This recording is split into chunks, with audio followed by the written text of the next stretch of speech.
So as I'm sure many of you guys know, the full-time geniuses and part-time bomb manufacturers down at Samsung have been in the mobile virtual reality business for quite some time now.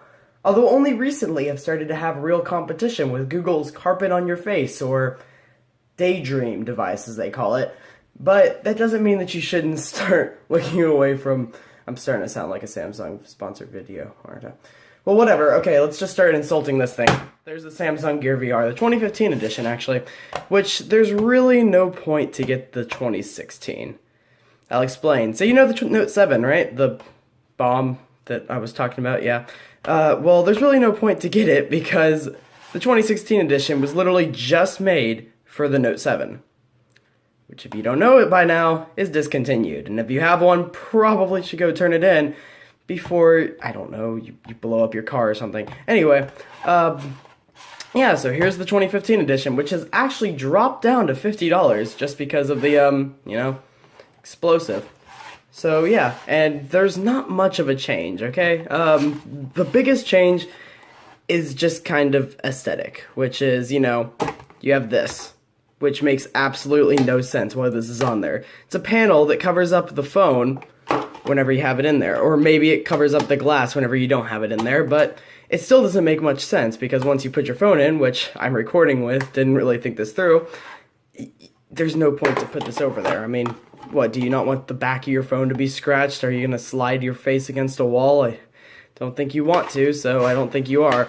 But let's go and look around the hardware. So obviously I won't be able to get footage of the actual software, so I'll just kind of give you my experiences with it, and we'll see how that goes from there. So let's look at the hardware first. First, you got the foam around the eyes. It's actual foam. It's all right. I mean, the closer you get to the nose hole, the nose is so uncomfortable on this. It's just hard plastic right there. Let me see if I can actually focus. There we go. It's just hard plastic right there that like scrapes up against your nose, like right there. Yeah. And then you got the two eyepieces that are on both sides, and that's kind of with every VR. But here's a couple other things that aren't on every other VR. There you go, eye tracking right there. It's not really actually eye tracking. It's so whenever you put the phone in, it's off. Okay, it's in sleep mode. But whenever you put your eyes in there, it turns on. It kind of just detects, I guess, like a eyebrow detection, since it's your eyes. Stupid.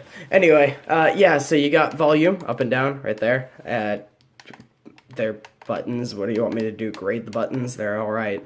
You got a back button right there for going back in the menus. You have, we'll actually get to that last. Right up here on the top, you have the focus adjustment, which is whenever you put in the phone, sometimes it's like terribly out of focus one way or the other. So screwing this in either way, as you can see, I don't know if you can really see, but let's see. There you go, see? It will move the phone closer or farther away from your eyes, so you can actually get focused on that. Sorry about that. Anyway, so yeah, focus adjustment right there. It's just a slider. It actually goes all the way in one way and the other, so sometimes you can't get the perfect image, which is a big problem with this. There will kind of always be this little fuzziness to it, which kind of sucks. But, whatever. Now let's get to the main thing. Here's the panel. With the Google Daydream, you actually get a controller, which is, I don't know, I haven't used it, so I can't tell you if it's good or bad, but by what I've seen with, it's hit and miss. So, with driving games, there's actually no horizontal, so you literally have to hold it up like this, and you have to turn it like that. That doesn't work very well. But for certain games, like I'm guessing platformers, if you want to play Mario 5 inches away from your face. 5 inches? God, I need to get... Whatever. So yeah, so you can either play Mario, an inch away from your face, which I've heard that works actually very well. Or you can play a driving game, or racing games. Those type of things don't work very well.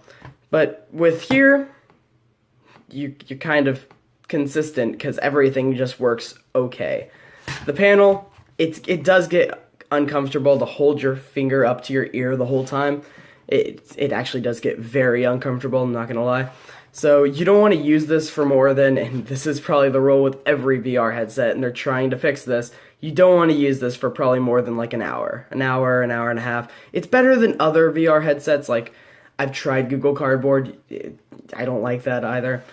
But, like, you know, this you can use for at least an hour. You can watch, because there is Netflix on it, and that's one of the coolest experience I've actually had on, why can't I even think? Virtual reality. Got it. Anyway, yeah, so, that is very, very, very cool, just sitting there watching a movie, but just having your hand up to adjust it, that gets annoying really quickly. So gaming should actually be the least thing that you're buying this for.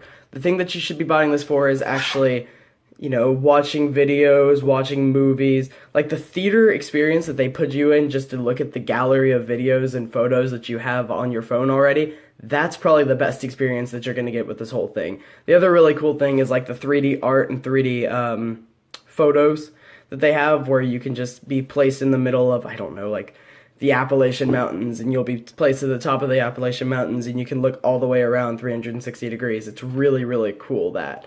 But, like, there's this free Goosebumps game that comes with it, which is neat for like 10 minutes, and then you never want to touch it again because it's just the same exact thing repeated over and over again. And while that could be, you know, a complaint of the actual game, it's not. Putting your finger up and clicking every single time that you see where you want to walk, that's what gets really annoying. So they should get a controller. They should get a controller that works well, but they should get a controller.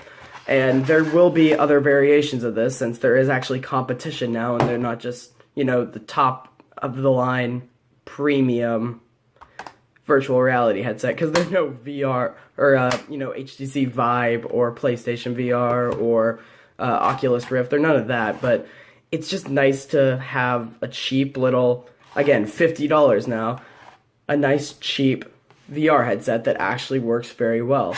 I mean, the menu is set up very well. You can get on the internet.